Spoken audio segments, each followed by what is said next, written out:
todos, bienvenidos queridos amigos y amigas que nos seguís en estos estudios de la Biblia sencillos. Hoy estaremos en el tema 189 para estudiar el capítulo 31 y último del primer libro de Samuel. Le damos la palabra a Francisco. Y con la Biblia preparada comenzamos.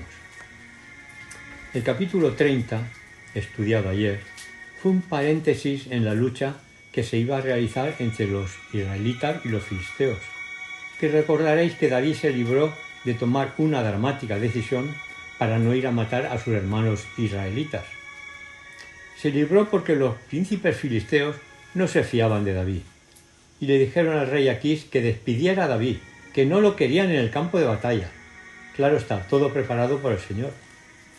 Luego David se marchó al lugar donde vivían con sus dos mujeres y quedó impresionado al ver cómo Amalek había destruido la ciudad y llevado cautivos a sus habitantes. Y a continuación marcha David con su pequeño ejército y con la ayuda de Dios vence y extermina a los amalecitas y recupera todo lo que se habían llevado. Claro, entonces este capítulo continúa al 29, donde Saúl va a enfrentarse con los filisteos, con sus propias fuerzas y sin la ayuda de Dios. Capítulo desastroso para Saúl y su ejército. Comenzaremos a leer los primeros versículos. Dice así: Los filisteos, pues, pelearon contra Israel, y los de Israel huyeron delante de los filisteos y cayeron muertos en el monte de Gilboa. Y siguiendo los filisteos a Saúl y a sus hijos, mataron a Jonatán, a Abinadab, a Malquisua, hijos de Saúl. Y arreció la batalla contra Saúl, y le alcanzaron los flecheros, y tuvo gran temor de ellos. Entonces dijo Saúl a su escudero: Saca tu espada y traspásame con ella, para que no vengan estos incircuncisos y me traspasen, y me escarnezcan. Mas su escudero no quería, porque tenía gran temor. Entonces tomó Saúl su propia espada y se echó sobre ella. Vaya desastre para Israel. Todo por el orgullo al no acudir a Dios para que Él dirigiese la contienda, y sí acudir a una divina. Así es que muere Saúl, todos sus descendientes y miles de israelitas. Esa desastrosa derrota enseñó a los israelitas que era una necedad amoldarse a las costumbres del mundo para pedir un rey. Cuando ese rey se volvió un tirano, toda la nación participó de sus errores y compartió con él la responsabilidad de su pecado. Ante el resultado de esta contienda surge una pregunta. ¿Por qué murió Jonatán, que era un hombre bueno y justo, cuando podía haber hecho desaparecer a su también hijo Is-Boseth, que luego dio muchos problemas? Esta es una pregunta que la capacidad humana no puede responder. Los registros de la historia sagrada revelan que la persecución y la muerte han sido la suerte de los justos en todos los siglos, debido a las complicaciones del gran conflicto entre el bien y el mal. A Satanás debe dársele una oportunidad de afligir a los justos, pero el consuelo del cristiano es que, aunque el adversario pueda destruir el cuerpo, no puede destruir el alma. Una vez que se ha decidido definitivamente la relación del alma con Dios, la continuación o la terminación de la vida actual no es de importancia capital.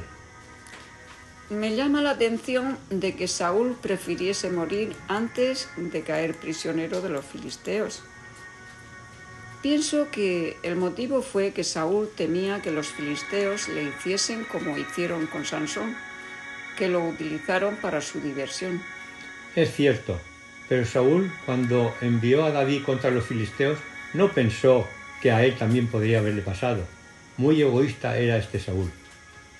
Por su propia elección, Saúl había invitado al príncipe de las tinieblas para que lo dominara. Su amo le había pagado su salario.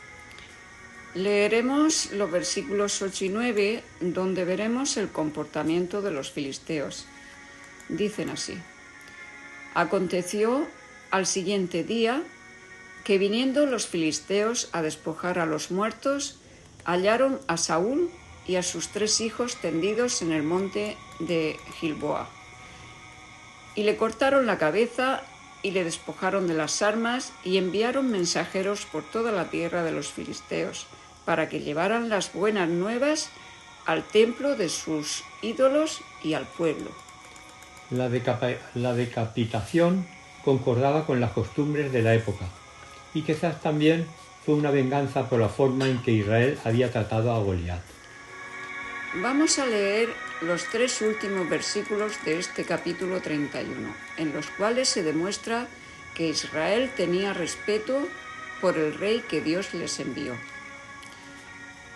Mas oyendo los de Jabes de Galaad esto que los filisteos hicieron a Saúl, todos los hombres valientes se levantaron y anduvieron toda aquella noche, y quitaron el cuerpo de Saúl y los cuerpos de sus hijos del muro de Bethsán.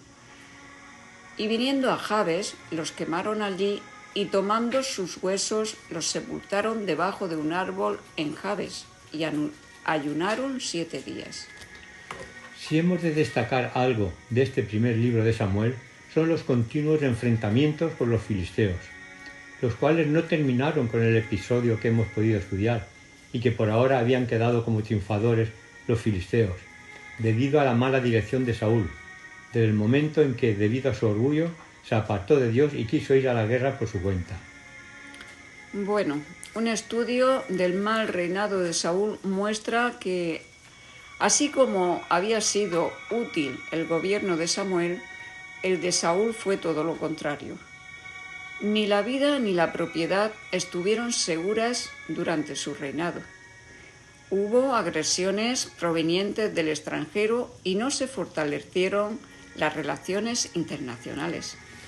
Mediante la dura lección de la experiencia, Israel tuvo que aprender que era ineficaz colocar en el poder a un rey que se preocupaba principalmente por el enriquecimiento de su casa y por la imposición de sus deseos arbitrarios. El pueblo no había tenido buen juicio y a Saúl le había faltado sabiduría ejecutiva. Un final no feliz de la historia de Israel y también para el primer libro de Samuel, pero didáctico para todos nosotros. Mañana comenzaremos el estudio del segundo libro de Samuel y continuaremos estudiando la vida de David con el tema 190. Así que, amigos y amigas, hasta mañana. Bendiciones.